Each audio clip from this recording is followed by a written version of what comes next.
Olá, tudo bem? Estamos aqui no canal Espiritismo Prático, inaugurando esse canal Espiritismo Prático, que esse canal trata justamente sobre como colocar em prática os ensinamentos que estão na doutrina espírita, na sua instituição espírita, ou para você que quer começar uma casa espírita ou um centro espírita.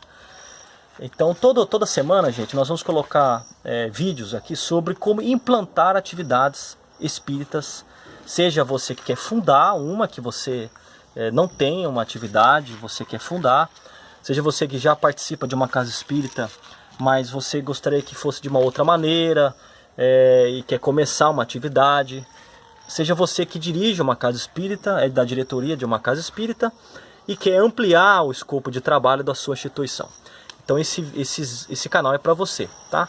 Então, para começar o canal Espiritismo Prático, nós elencamos aqui um assunto que talvez seja um dos principais que as pessoas colocam para nós, que é como começar uma casa espírita. O que eu tenho que fazer? Porque as pessoas têm muita dificuldade, as pessoas elas colocam, não é que elas colocam, elas não sabem como vencer as dificuldades, e nós vamos falar dos 5 mitos que envolvem a fundação de uma casa espírita. Bem, gente, o primeiro mito que existe é o mito de que eu não consigo. Esse é um mito que vale não só para a casa espírita, mas vale para absolutamente qualquer campo do conhecimento humano.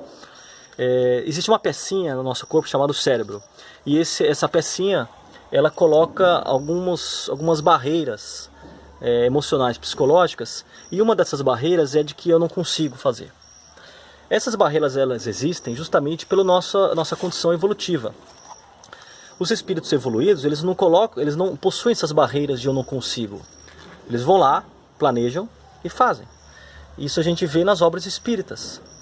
A gente vê a postura de Paulo, a postura de Estevão, lá no livro Paulo e Estevão, para quem não conhece, a postura de Célia, nos 50 anos depois, a postura de Lívia, no Há 2000 anos, a postura de Quinto Varro, lá no Ave Cristo, e etc, etc, etc.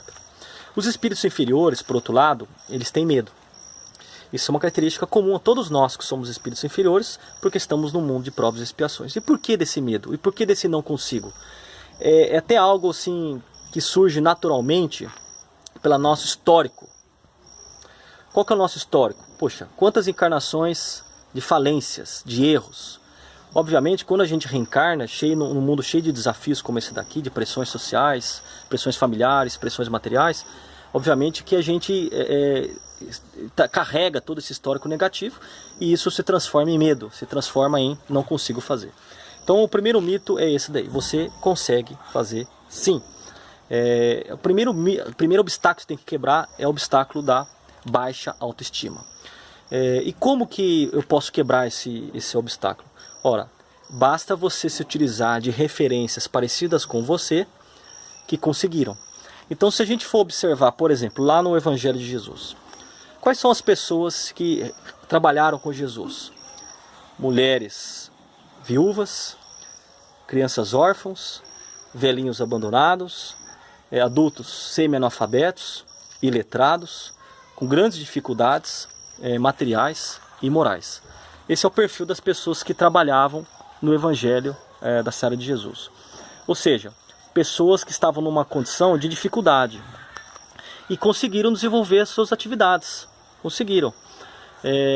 A gente tem que lembrar de uma frase que é importante, que é a seguinte: não são as suas condições que determinam o seu futuro, são as suas decisões. É aquilo que você decide fazer. Então a primeira coisa que você tem que entender é que você precisa se decidir. Não existe, não haverá outra pessoa que fará o trabalho que cabe a você fazer. Então, se você tem que realizar algum trabalho, se você passa pela sua cabeça que você tem que fazer algum trabalho espírita, que você tem que trabalhar, que você tem que dirigir, que você tem que inaugurar, que você tem que criar, é porque você tem que fazer mesmo. Tá certo, a sua intuição é essa. Até porque é uma intuição boa. A intuição boa vem de bons espíritos. Então, o que você precisa entender é que você precisa quebrar esse obstáculo da falta de condição. Você tem total condição. Se você está aqui, você tem condição de fazer. Segundo o mito que as pessoas têm, mas eu não tenho local. Gente, não precisa de local. O local você já tem. Kardec, lá na Revista Espírita, coloca dos grupos familiares. O que são os grupos familiares?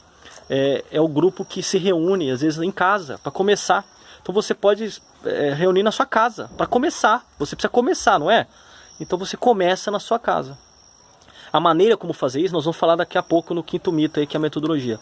Mas é importante que você entenda que você já tem um local. Ah, não quero fazer em casa, para não atrapalhar e tal. Então faz embaixo de uma árvore. Começa um trabalho com crianças carentes, ou com crianças não carentes, não importa.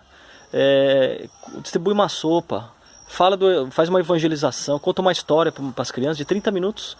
Você não precisa de um local para isso. Tá? Então o local não é condição indispensável para você iniciar. Outro terceiro mito que nós gostaríamos de dizer é não ter dinheiro. A gente não precisa ter dinheiro para fazer atividade espírita, né? Para começar, pelo menos. Você precisa entender que mesmo com poucos recursos você consegue iniciar. Lembrando, novamente, as atividades realizadas pelos apóstolos do cristianismo primitivo e pelos cristãos do cristianismo primitivo. Eles eram pessoas que não tinham a mínima condição financeira. Mas como que eles faziam? Se não tem remédio, remediado está. Você faz sem dinheiro. Ah, você vai fazer uma atividade na sua casa com um grupo de estudo inicial, não precisa de dinheiro para isso. Você vai começar com um trabalho com as crianças, fazer um sopão, você pede doação de legumes no verdureiro, no sacolão. E isso não precisa de dinheiro para isso. E você faz o sopão para as crianças e lê uma historinha. Para as crianças você não precisa de condição material, gente. Depois, mais para frente, obviamente, você vai estruturando e tal. Mas para começar não precisa de dinheiro.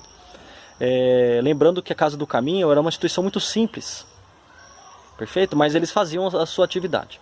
Muito bem, o quarto mito que gostaríamos de dizer é não tenho gente para me ajudar. Falei, gente, entenda o seguinte, nós estamos no planeta Terra. O planeta Terra é um mundo de provas e expiações. Obviamente que se for para vender pão quente na padaria, tem fila, né? Mas para fazer o trabalho do campo do bem, da luz espírita, primeiro que você tem que entender que é natural que haja as dificuldades e que não tenham tantas pessoas assim. Você tem que entender que isso é um processo absolutamente natural, né? Se você ficar esperando chegar a gente, você não vai começar nunca. Você precisa, justamente o contrário, você precisa começar. A partir do momento que você começa, você tem algo para você mostrar para os outros. Você tendo algo para mostrar para os outros, você fala, ah, que legal, bacana, vou te ajudar. Você fala, cara, me ajuda aqui, participa comigo. Você tem que abrir a boca e convidar.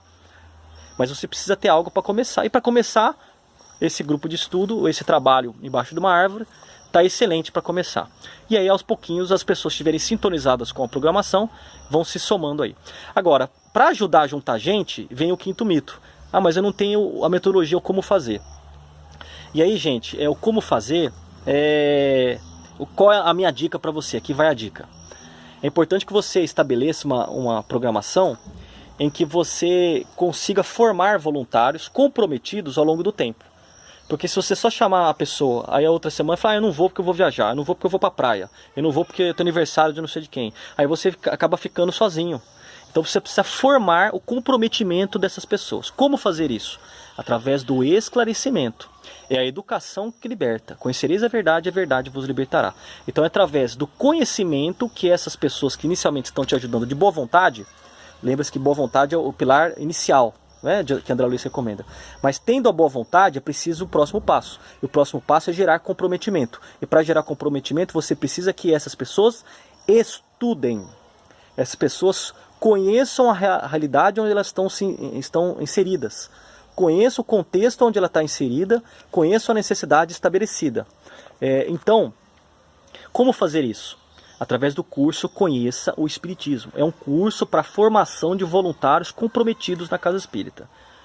É um curso composto por 14 aulas didáticas. Não é blá blá blá, é conversa com material, com base doutrinária. E você vai criando o quê? Você vai formar esse voluntário comprometido. E é legal que você forma ele mesmo que ele não seja espírita. É um curso bem básico mesmo e ele vai aumentando o seu grau de complexidade ao longo do tempo. São 14 aulas, dá um semestre, mas para começar é o curso Conheça o Espiritismo. Você pode chamar as pessoas para te ajudar, mas se você não gerar comprometimento nelas, elas vão ficar flutuando, né? Então qualquer coisa vai se tornar mais importante que o seu trabalho espírita. Então você precisa gerar comprometimento. Como? Curso Conheça o Espiritismo. Eu vou colocar o meu e-mail e vou colocar o link de acesso ao material do Conheça o Espiritismo. Se você quiser saber mais sobre como fundar uma casa espírita, como começar uma atividade espírita, entre em contato neste e-mail aqui abaixo, que nossa equipe vai te ajudar a inaugurar uma casa espírita, uma atividade espírita teórica prática, ou seja, pegando o ensinamento e colocando em prática. Não é só ficar na conversa, não.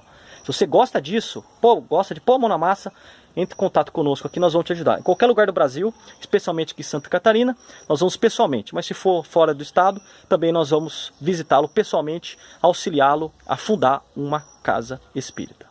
Perfeito? Esse vídeo fica por aqui e nós vamos nos despedindo. Lembrando que, se você gostou, dá joinha aqui no vídeo, no nosso Face, e também se inscreva no nosso canal para receber os próximos vídeos que falarão sempre sobre como colocar em prática as atividades numa casa espírita. Um grande abraço e até mais.